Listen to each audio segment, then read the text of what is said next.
Hello there, everybody. Welcome back to the Deep Threads podcast. I'm your recovering journalist host, Dean Balsamini, coming to you from the cozy confines of Cedar Bean's Coffee Joint in the great state of New Jersey. And I'm delighted to have as my guest tonight the owner of said beloved coffee house, Dave Fletcher. Thanks for jumping on, Dave. Thanks very much, Dean. Appreciate it. Before you got into the coffee business, you were in advertising, correct? Yeah. I started out my career in advertising back when I graduated college. I worked for an advertising agency for a little while in Buffalo, New York. And go Bills! And from there, I moved to Cleveland, Ohio, where I was a creative director for a computer company, PC manufacturer, in the middle of that kind of PC boom in the mid '90s. And from there, I went into the digital design space, website development, application development, and branding, print, which was my first love. Started an agency in New York City in 2001, a month before 9/11, with a couple friends of mine, called The Mechanism. And that agency blossomed into a multinational agency. We had offices in London, in South Africa, and New York City for a little more than 20 years. Wow. And what are some of the things or jobs that you worked on? What are some of the projects that you're most proud of? We we worked on a pretty wide range of clients.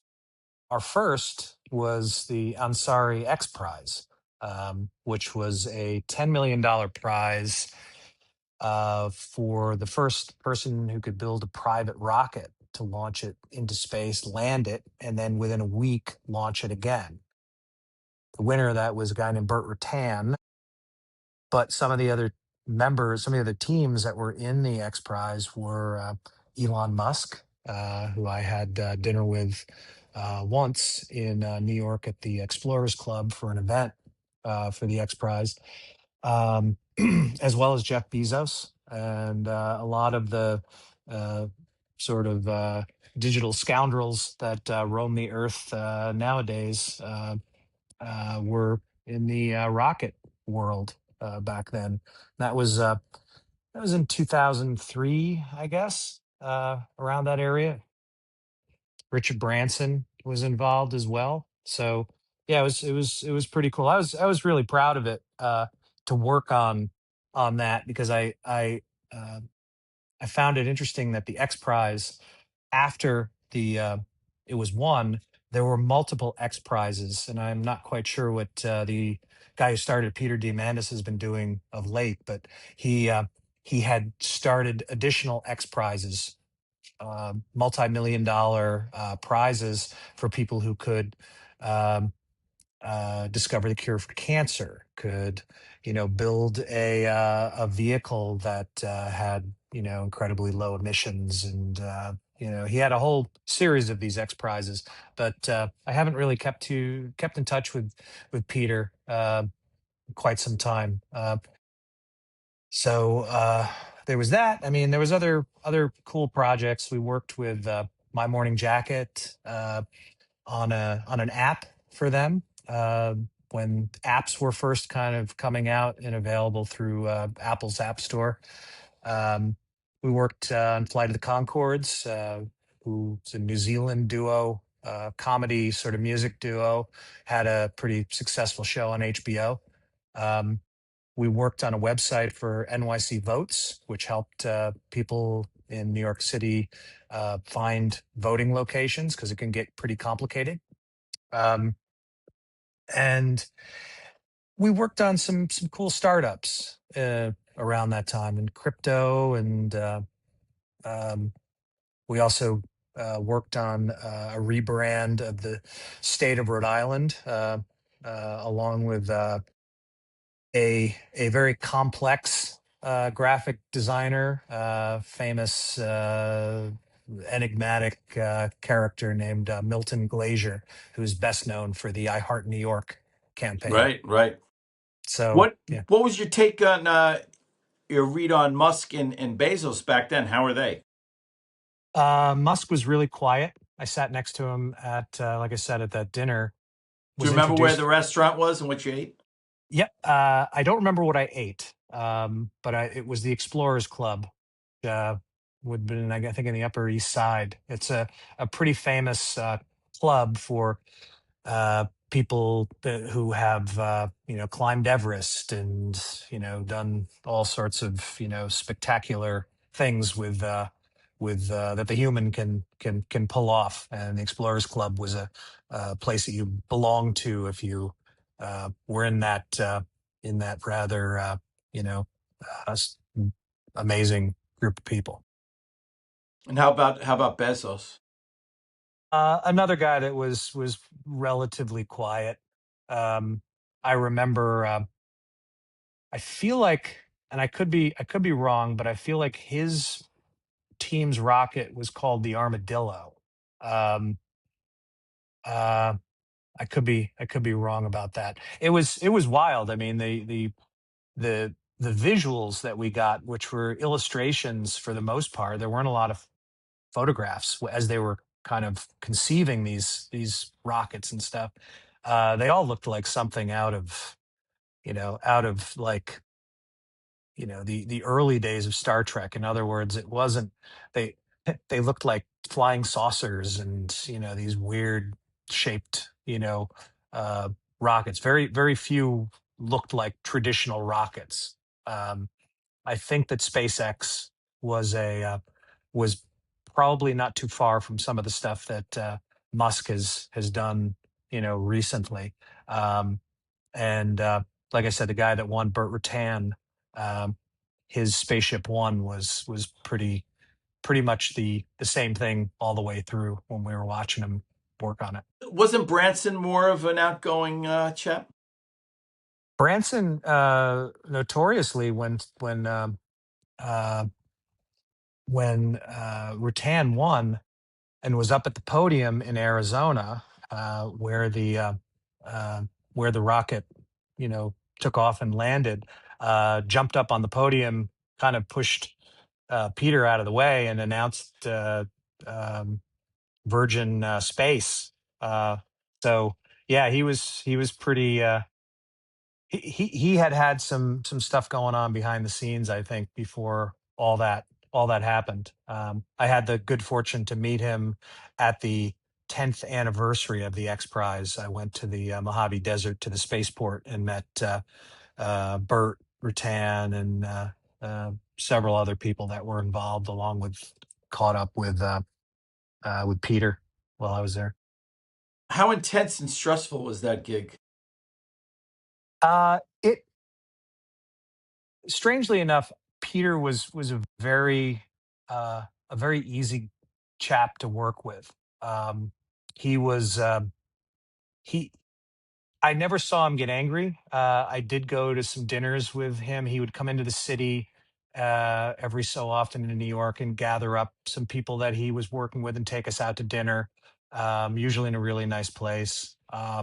So I have really good memories of working with him. I At the end of the project, um, I remember that as the X Prize was getting bigger and they needed more people, the mechanism was not an enormous agency. We were pretty lean in all of our locations, so we didn't have the manpower, I think, to satisfy him. So I think memory serves, he started working with a marketing firm who also had some web developers and folks. So uh, the project sort of drifted away at the end. But I don't really hold any hard feelings for Peter. I quite liked him.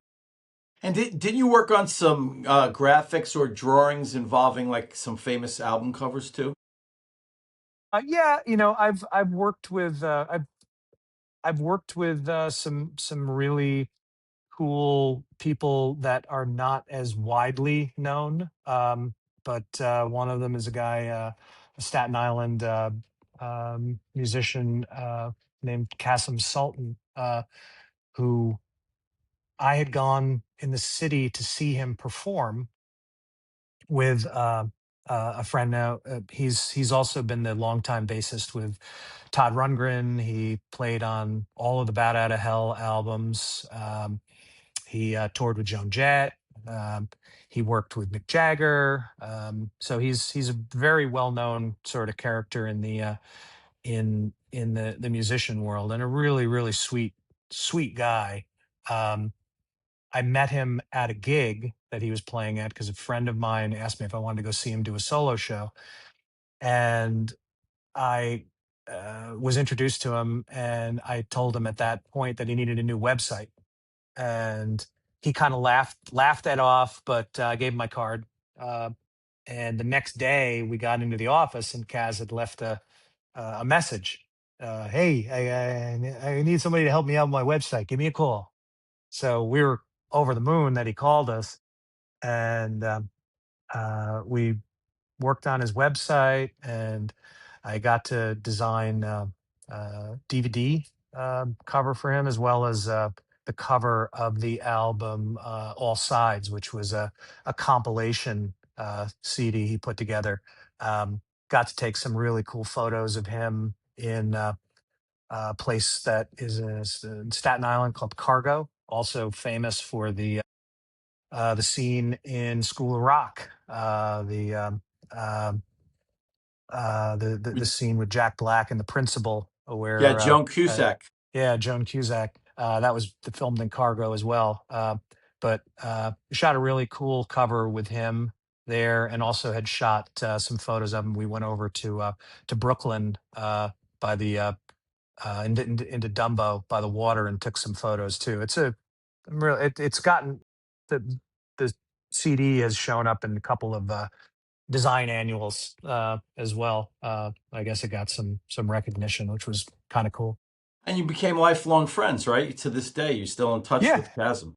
yeah. He's like I said, he's a sweet guy. He's always been very generous with tickets when Todd Rundgren is touring, and he oddly enough, a little funny story.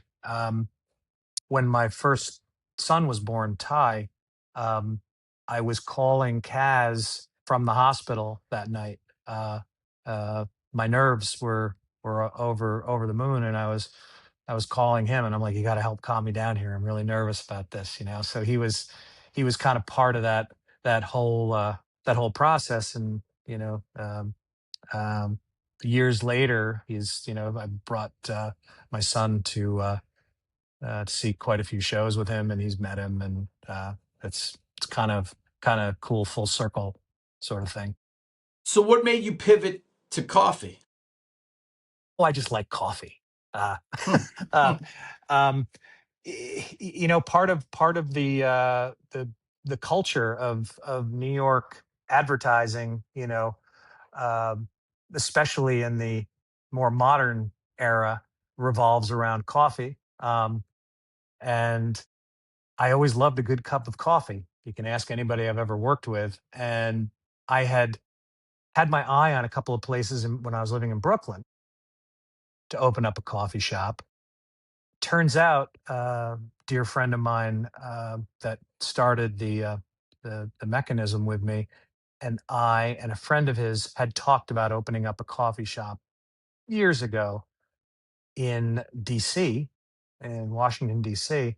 Um, and when we moved to Cedar Grove, I was I was keen on not only opening up a coffee shop, but also getting a little bit tired of how I felt the advertising world had done away with face to face conversations.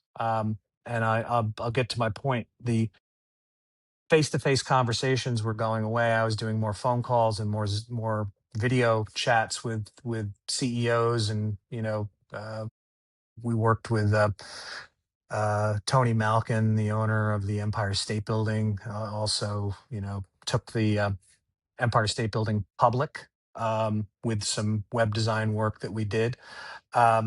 And my my my communications with clients like that were not face to face anymore. And the thing that I liked about the concept of a coffee shop is that throughout history, it's been a place where people gather face to face. And um, to me, that's uh, something that I had missed, in the later years of doing design agency, the loss of human connection.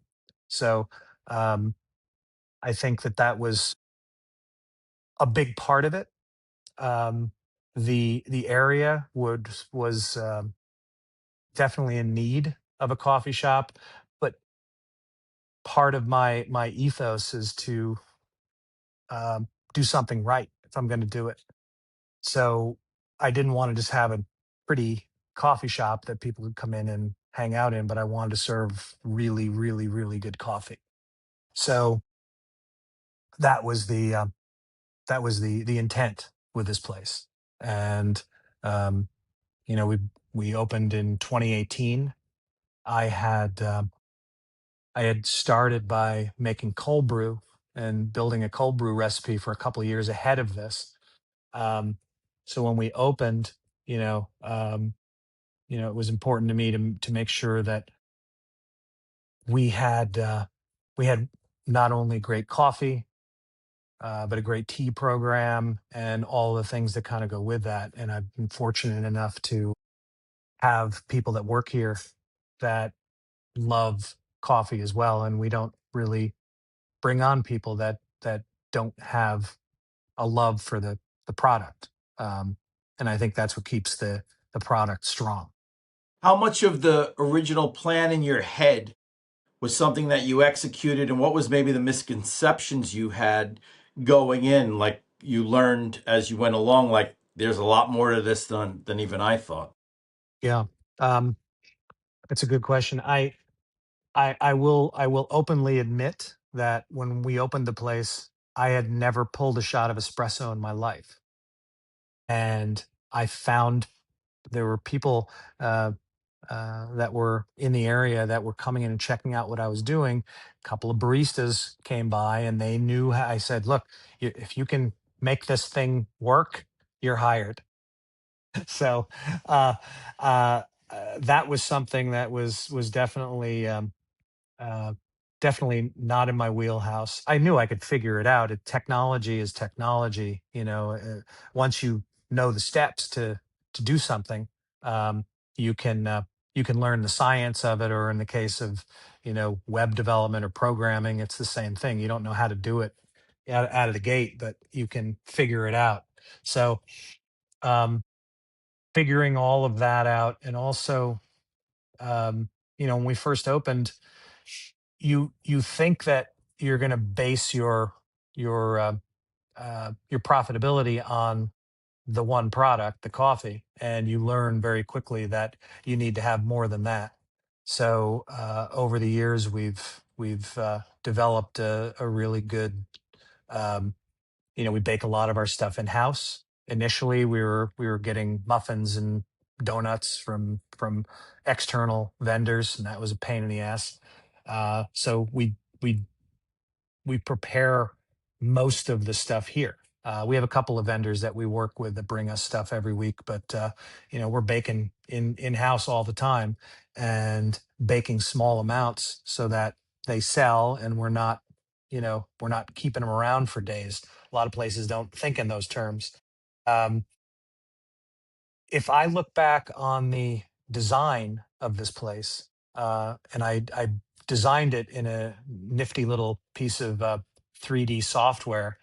Um, I got the exact measurements, and I built it out in this 3D software.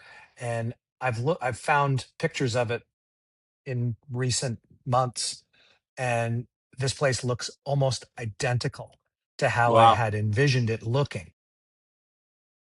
I had a tremendous amount of help from people that I knew in town. that came by and not only helped in the beginning, but my neighbor Nick came by and he was the guy that built stuff. I'm not necessarily super handy with my, with building walls and knowing what, how to tear down stuff and build them up. But he was, uh, crucial in this place ever opening, and he and I worked on it tirelessly for 6 months, and he uh, he was just, this place wouldn't be here without him.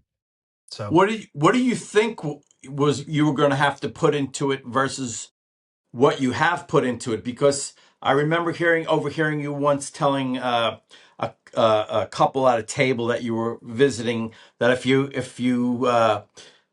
like people and you want to talk to people and you want to mingle with people all day, then this is not for you to open up a coffee house. That people think you just walk around and you shake hands and make coffee and about everything else that goes into it. yeah, there's an art to this. There is an art to being a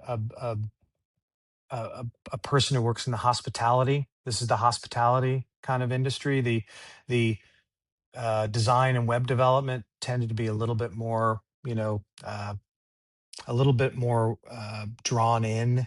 You kind of created on your in your little space, and then you showed it to clients. Here, you know, part of the job is to get to know people that are coming in here and appreciate them. Uh, and I don't take that lightly. The people that come in here, I've had, my the thing that I say to most people is they'll ask me if I'm the owner. And my response to every single one of them is no, you're the owner. You bought something. You're the one that's keeping the lights on.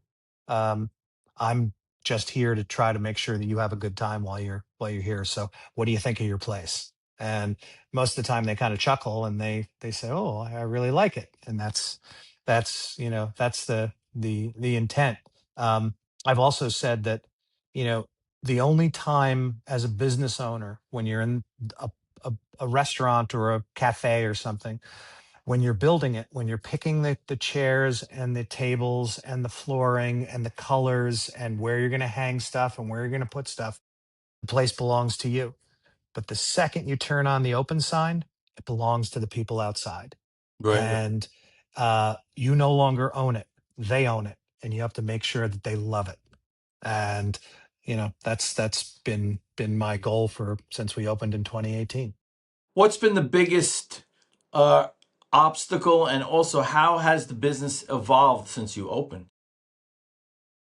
Um, you always have, you know, you have to you you you have to learn how to deal with all types of personalities, and that has to do with not only customers, but it has to do with staffing. Um, there's a technical component to it, which is you need to take care of your equipment, and you need to learn how to do basic servicing of your equipment on your own.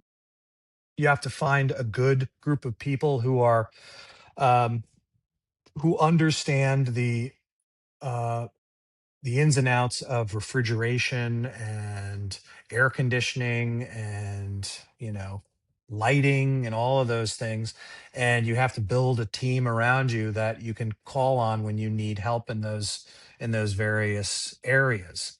Um, so it's a constant challenge to make sure that you know the POS the POS system that we have, the point of sale system, is working. It's a computer, and it has issues when software overloads and you have to reboot it. It sounds like a small thing, but if your machine isn't working to take money, you've got a big problem. Um, so and also maneuvering around the rules and law, um, for what can be placed outside and what can be placed inside, and um, making sure you have the right permits for things and the right you know uh, the right certificates for things. It's I tell people all the time, the mechanism was a was generating a lot of revenue. It had to. You had all full time people, developers that wanted a lot of money, and clients were paying a lot of money. This Doing something like this at this scale is exponentially harder than doing that ever was. Um, and part of doing a business like this is making it look easy, and making it look easy is extremely difficult. Um, yeah. Like you mentioned before, somebody, saying, "Oh, I love this place. I want to do this."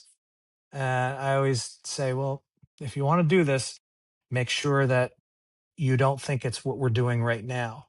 Right. Uh, what it means to run a business is that you're going to spend most of your time in a room somewhere, and you're going to be reviewing spreadsheets and keeping up with social media, responding to people, making sure that your budgets are clear, and making sure you're spending money in the right place.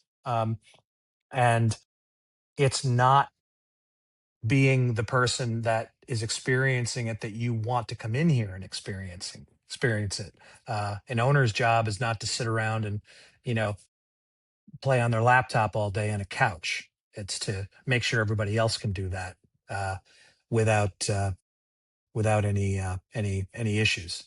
You have a story that sticks out of some of the on the spot troubleshooting that you had to do? Maybe a machine that went down at a bad time, or you running out of an ingredient and somebody was dying for that muffin or that cup of coffee that you like, and how did you deal with it?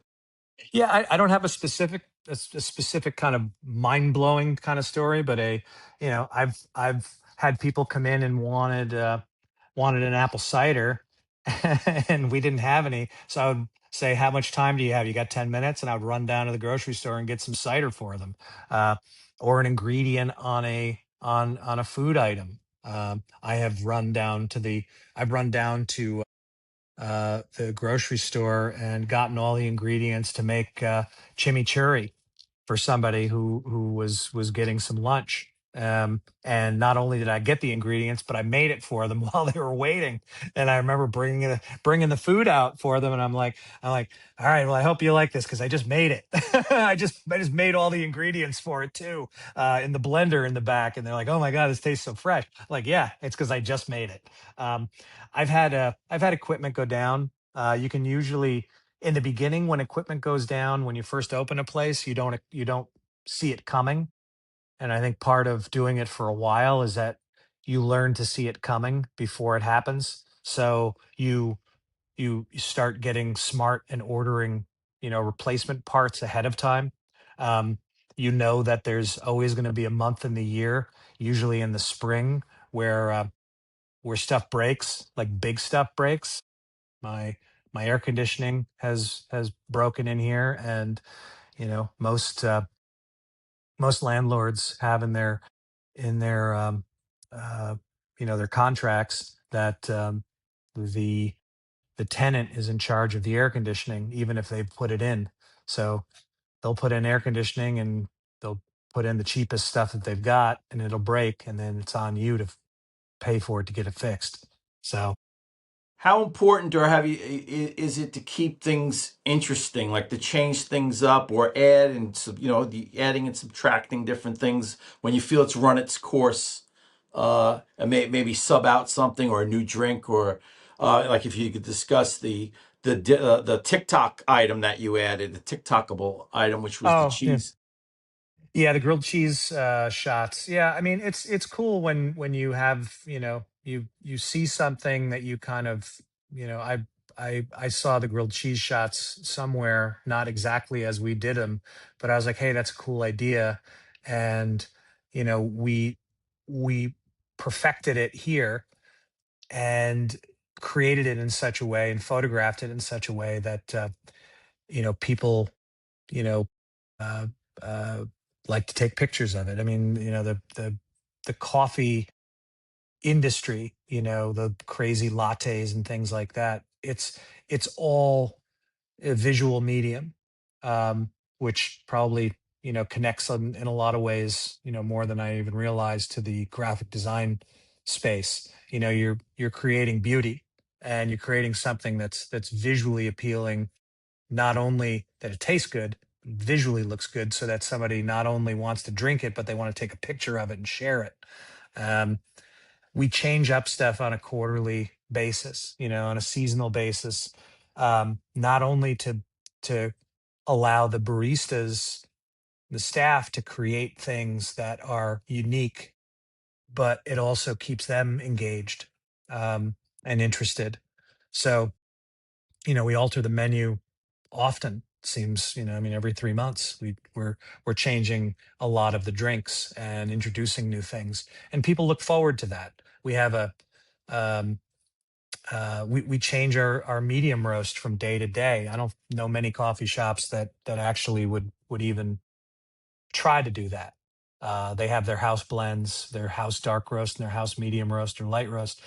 We, seek out coffees that have different flavor profiles from around the world, from Guatemala, El Salvador, Ethiopia, Colombia, um, and Honduras.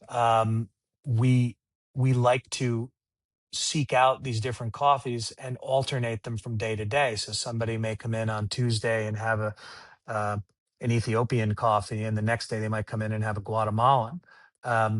It creates interest from the audience, and it also, is a little self-serving, because I like really enjoy coming in and having a cup of coffee, because it's a little different from day to day. In the beginning, was there that person that said, Dave, don't do this. This isn't going to work. You're in advertising. You're getting big bucks. Or you're generating big bucks. You're at Cedar Grove, which some people used to nickname Cedar Grave, that the business was going to go there to die. Don't do this. Were there people, and what was your reaction? I like a challenge. Um, I started an advertising agency in New York City 1 month before 9/11 and ran it for 20 years. I don't fail at things, and that's what I tell people. That's what I told the the gentleman that said, I'm not going to work with you if you do this. Um, uh, I said, I remember, one of my staff, when we first opened, it was really, really slow. It took a long time for this place to take off. And I remember, I remember telling her that, I said, don't give up on this, because I don't fail, and I'm not going to fail you, and I'm not going to fail this place. And it's part of being an entrepreneur and part of being crazy. As I think most entrepreneurs at their heart are a little crazy, but that's a good crazy, not a crazy crazy. Right, right. Um, you know, I I I'm not going to fail at something that I put my my heart into. And you know, I remember we went through the pandemic. The pandemic was scary. We had been open for a year, a couple, almost 2 years, and then the pandemic struck. Um, and I remember saying to a customer who has since moved to Florida. I remember him when I said to him, we have to close, and I don't know when we're going to open, because I don't think anybody knew when we were going to open. I said,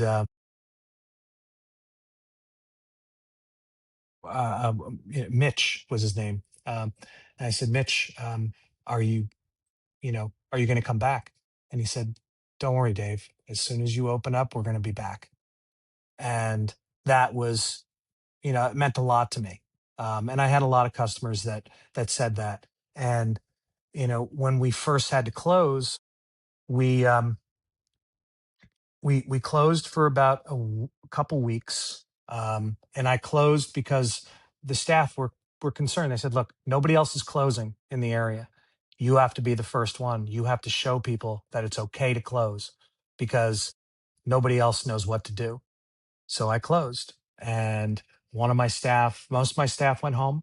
One person who's my manager now, Casey, she stuck around for a week, and we painted and did things in the shop to every day. We weren't open, but we kind of did stuff around here and kind of repaired stuff, and you know did that.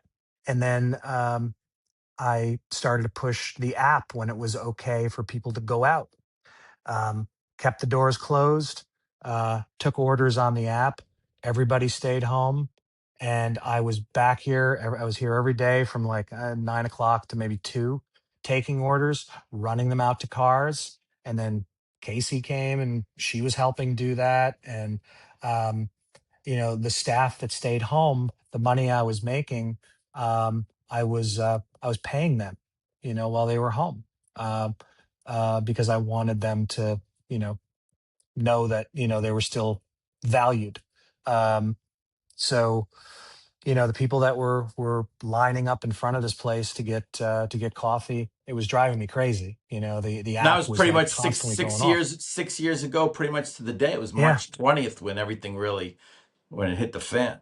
yeah. Uh, It was, and then when we got to a point where we could serve people, we opened up the front windows and put a table in the front, and people would walk up to the window and order. So um, I think the point I was trying to make is that when you were talking about opening up in an area where it might not be well received, or businesses don't do well, good businesses figure it out.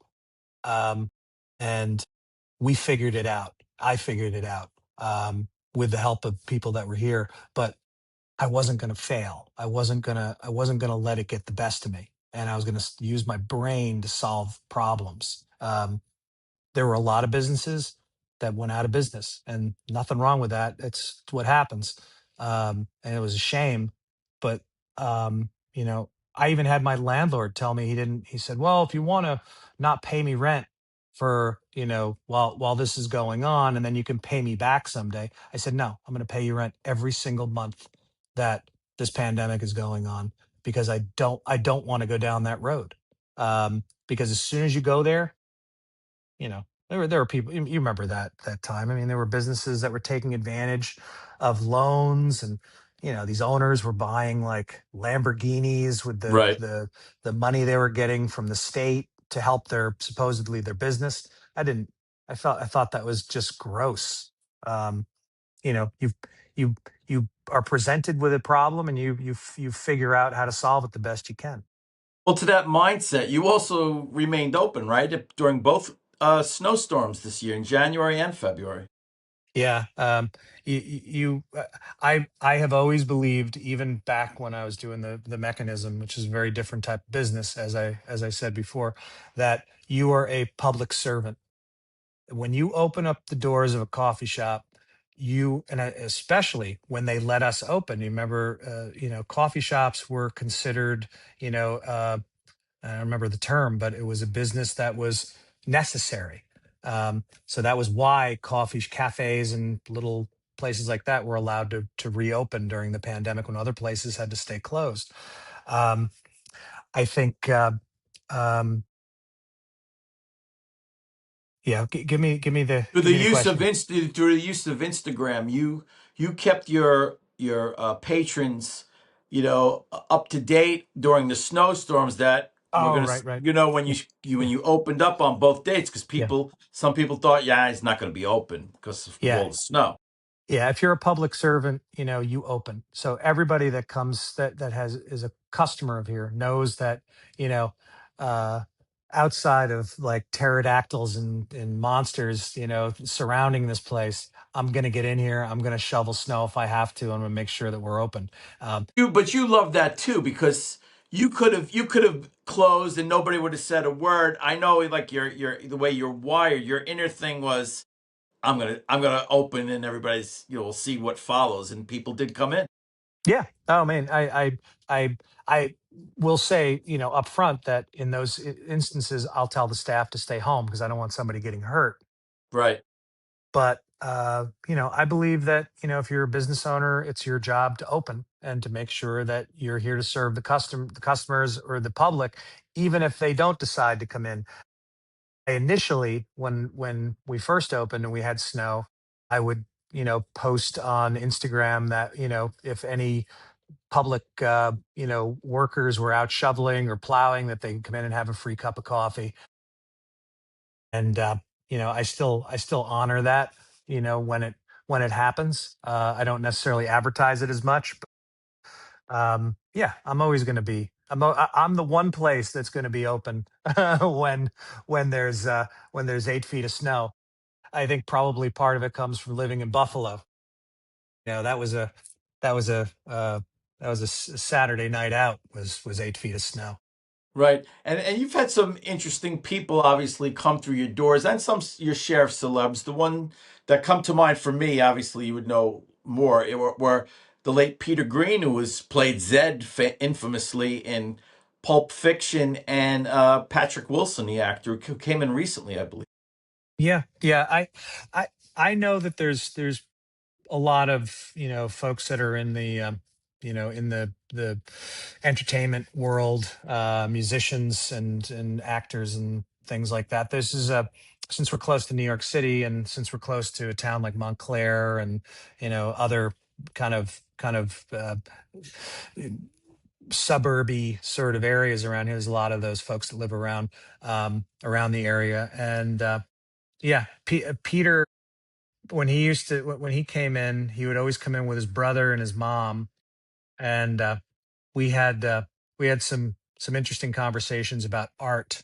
Remember, uh, he had mentioned to me one time that he had gotten some he had a collection of artwork that was painted with the artist's blood, and he kept referring to the person that he got the collection from was Axel, and it turned out it was Axel Rose. Wow. Um, Now, I don't know how much of that story is true, or how much I've kind of, you know, uh, I do remember Axl Rose and blood and paintings being mentioned, because he was curious about the paintings that we had up on the wall, because we do feature an art. We try to focus and help out the art community, by having a new gallery on our wall every month with artists. So I do think that. Do you remember what Peter drank or what he preferred?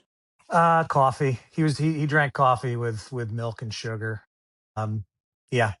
Um, And and but what Wilson was a little more exotic, right? yeah. He had a cinnamon roll. I Cinnamon remember roll that. coffee, right? A cinnamon roll latte. I remember specifically because somebody had mentioned to me that they recognized him, and I just wanted to make sure that he was not in a position where other people were going to start recognizing him and make him feel uncomfortable. So I came in, I identified where he was, I asked him what he had ordered, because he was waiting for his drink, and I made sure that the staff took care of that drink, as quickly as possible. They gave it to me, I gave it to him, and he was on his way. I didn't want him to feel, one person pointing him out was fine, but I was expecting that there would be plenty, plenty more that would be, recognizing him. But to be fair, this place is it's pretty chill. I don't think there's a lot of people that would put somebody, in a strange position if they were in here drinking a coffee. I don't think they'd bother them. Right. The bold-faced name who hasn't been in here that you know and you have said would probably love it if he ever made his way in was Aaron Rodgers, who lives in the glass house on the borderline of Cedar Grove and Montclair. The Cedar Grove Sasquatch. That's Yes. right. Tell the audience about that story and what happened and how that blew up in the media. Yeah. Yeah. It was one of the early times when I met you, when you were working for the Post. And you were looking for a good story when Aaron Rodgers had moved in, and you had asked me what I thought of uh, if Aaron had come in, and I said no, he's the Cedar Grove Sasquatch. You never see him, um, but he lives here. So that was an article that went into the Post. I got a nice little quote, and I think a photo Yeah, in the Fox News and other place yeah. picked it up on the radio station, and then everybody was calling Rodgers the Sasquatch. And then if you talk about the tip jar wars, you had one of, right, Sasquatch and Aaron Rodgers. Yep, yep. And the oddly enough, the Sasquatch won won that tip war. Uh, the tip wars were kind of a fun idea, which um, we could, by putting two jars out with two kind of opposing entities, in the case of Aaron Rodgers and the Sasquatch, and then later on, because I'm a Bills fan, it would be Aaron Rodgers and Josh Allen, or And then with you know Tommy Tommy DeVito too, because Cutlets. they both Yeah. lived in Cedar Grove. One lived at home and one lived in a $9 million mansion. Yeah, he was in here once or twice that I saw him, and his mom was in here. I'm sure his dad's been in here. Um, um, yeah, it's fun to kind of pull that sort of stuff into a hometown sort of coffee shop, and it's nice when you do have two NFL quarterbacks, starting quarterbacks, were in the town at the same time in Cedar Grove. That's pretty wild. The And you've had some fun tip jar wars. I think the current one is Sinners versus One Battle After Another. Yep, yep. The baristas, like to figure out ways to, if you create some sort of competition, the the goal is that people will put a little more money in, and of course, it all goes to them. So it's a way. Look, they work very hard, and they're not only making a drink, but they're serving it to you, and I think that creating unique and clever ways to get them a little bit more money behind the in their pockets at the end of a shift is a noble cause. So, And what would you make for Rogers if he were to come through your doors? well, I wouldn't make him some of that crappy mushroom coffee that he I'm sure would like.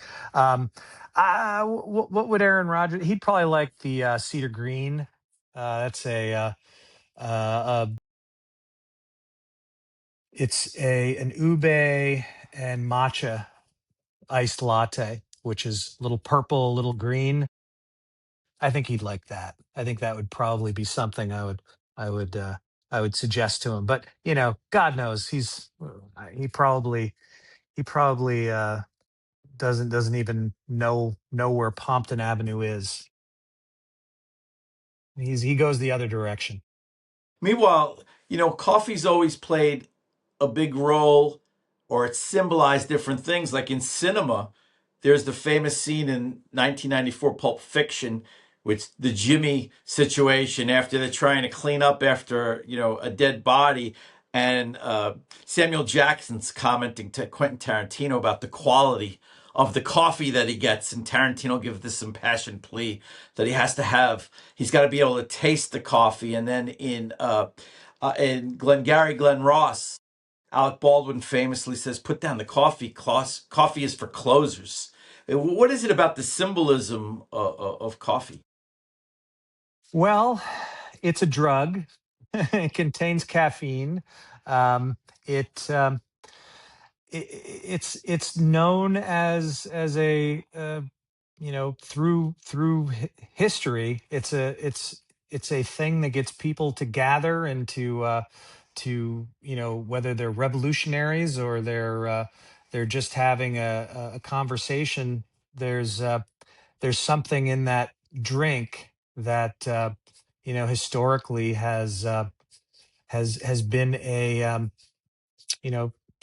something that is revered and desired, and it's the first thing that you have when you get up in the morning. In the Mad Men era, it would have been a cigarette and coffee. In it's Well, it's in Heat, with it was the first on-screen ever face-off between Pacino and De Niro, and they're just sitting in a diner, and they both have a cup of coffee, and it's creating or underscoring the tension of their meeting, which was very interesting, and the director used that. It is because coffee, while it signifies comfort to a lot of people, or a non-intrusive way to initiate a date. Let's go have a cup of coffee, not let's go get drunk. Um, it has a nice kind of, there's a dichotomy to the pleasure of coffee, and also the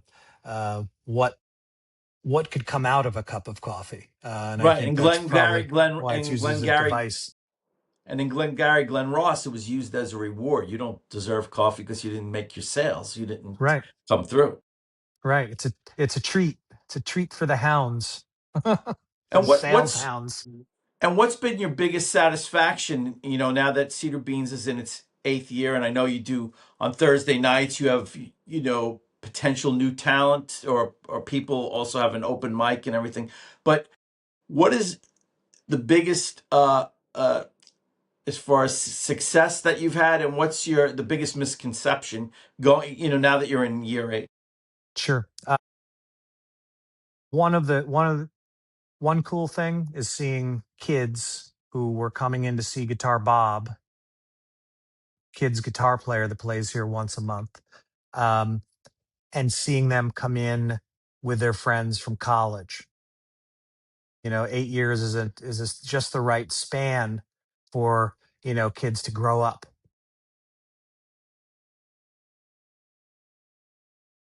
When I first opened, I talked to one of the folks that was here, who was a manager here, and I said someday I want to be able to give back to the community, but give back in a way that makes sense for a place like this.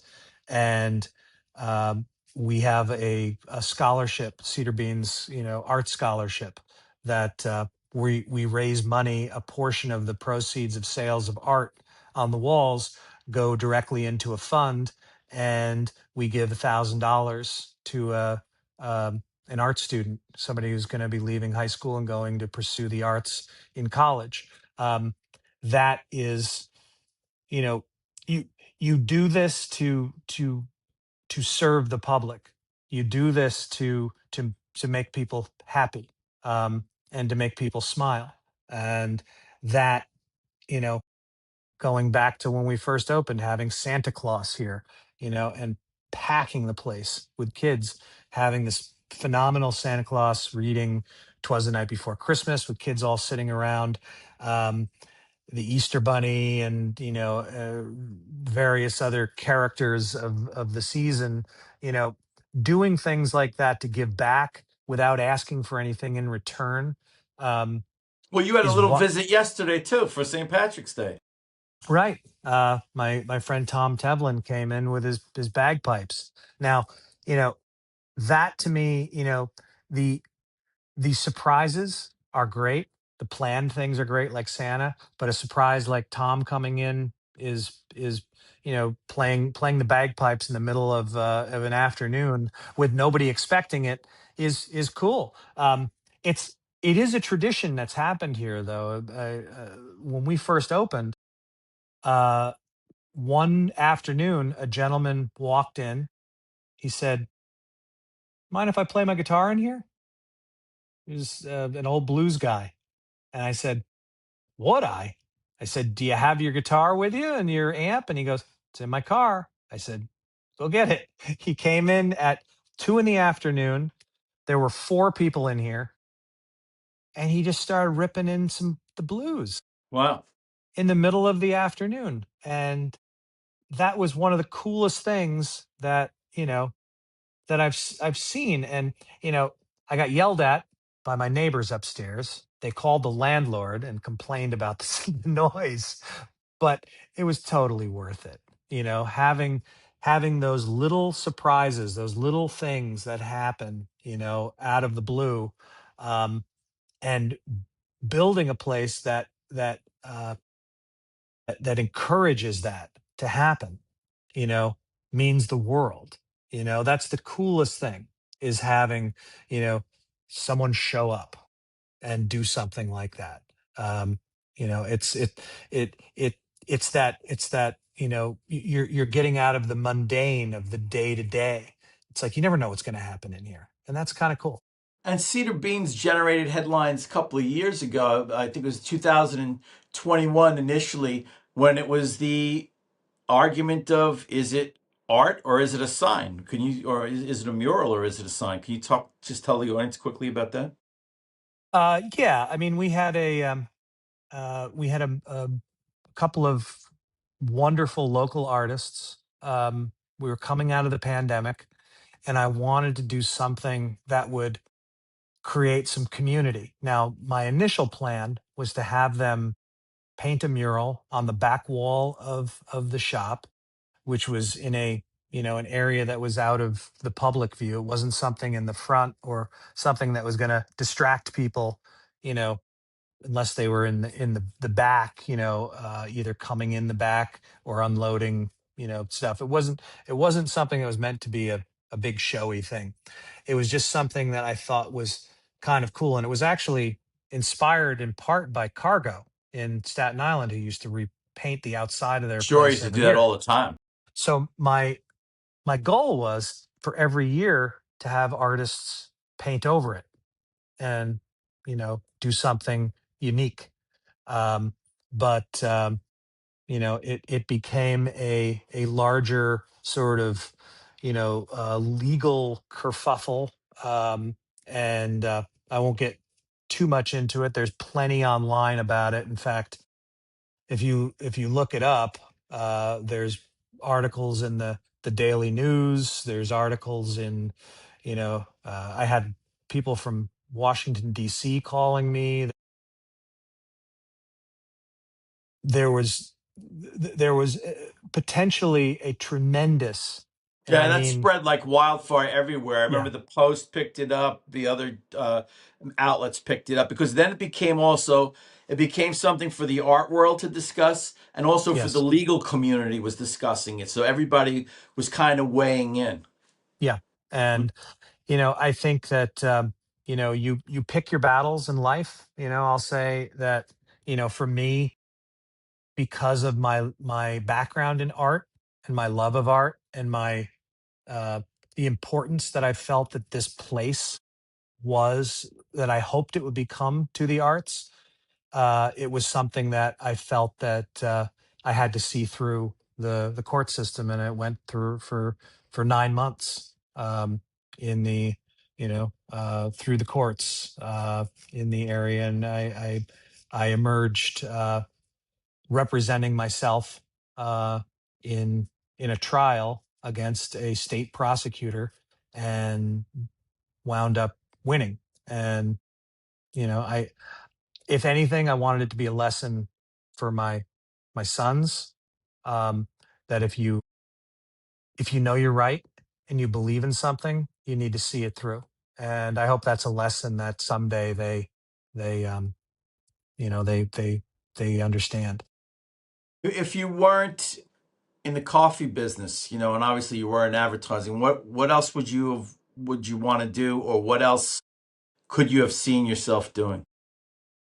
Um, Teaching, you know, I believe that's still one of the most noble professions. It's a I I think that my art teachers and music teachers through my life, really, you know, meant meant a great deal to me, and inspired me, and uh, got me into having a love of graphic design and having a love of art and community. So teaching, and my life isn't over yet, so maybe that's still on the horizon. I love music. um I love technology. I mean, I love technology. I love it. I I feel that we have been in such an amazing time with the advent of not only phones and all of the things that a lot of folks have identified as the end of society, as it detaches us from things. But I think in ways, like I said earlier, that the reason that this place exists is for people to put down their phone for a little while and have a conversation.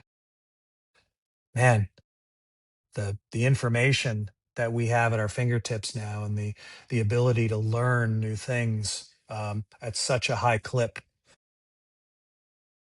It's it's it's it's a magical time. And finally, a quick hit and run, if just what comes to your mind. Favorite movie? Favorite movie? I can't turn off Jaws when it's on. I like a good monster movie. Any monster movie. I'll quote Frank Zappa. The the uglier the better. The more strings and uh, people pushing a monster out on wheels in front of the camera. I love that stuff. I grew up watching Godzilla movies, and Jaws was just a modern monster that was expertly put on screen by Steven Spielberg. Favorite musician or artist or band? It's a tough one for me, but I would say that I've modeled a lot of my life um, on the way that Todd Rundgren has never done the same thing twice. Um, you know, it doesn't might not seem like a large leap, or maybe it does seem like a large leap to go from you know a global graphic design firm to a coffee shop in Cedar Grove. But I've given myself the permission to take those challenges on because I've seen the way a musician like Todd Rundgren has jumped from one style to another style to another style because it makes him happy and he doesn't care what other people say. And favorite sports team? Well, it would have to be the Buffalo Bills. The Go Bills, man. I have been waiting. I was in Buffalo when they lost 4 Super Bowls, and you never get that out of your system, unfortunately. um, and yeah, um, that's And that's you went to the last game, right? At the last home game? yeah. I have been blessed with a family that has put up with my love of the Bills. My wife Sharon and Ty and Des, have embraced Buffalo sports and culture wholeheartedly. I am I am proud to have sons that love chicken wings. The hotter, the better. And my wife knows more about the Bills players than I do now, and And that's a it's an good open thing. secret at Cedar Beans too, right? Your patrons know. And would they recognize you on a Sunday while you're watching the game if they were beamed from Cedar Beans to your den? Or No, they would not, and that would be a good thing. Uh, my football face and my football demeanor is not a pleasant one. It's not what you see here, for sure. Um, we are listed on the Buffalo Bills website as the only, as far as I know, the only Bills backer coffee shop in the entire planet. We all the Bills backers are bars, but we're a Bills backer coffee shop. We're listed on the site. The only thing is, I should have the games on, um, but I wouldn't want people to see me you- while they're on. are you worried what might happen if they finally win? I have a table with my name on it that I will be diving through. When that happens. I have a whole crew of people who are ready to film it and edit it and put that together. And I am I am hoping that I get to experience it, with my wife and my boys while they're still at home before they go to college. Well, Dave, I really appreciate your time and good luck in the future with Cedar Beans. Thank you very much, Dean, and I appreciate you taking some time to ask some fun questions. There it is. Yep.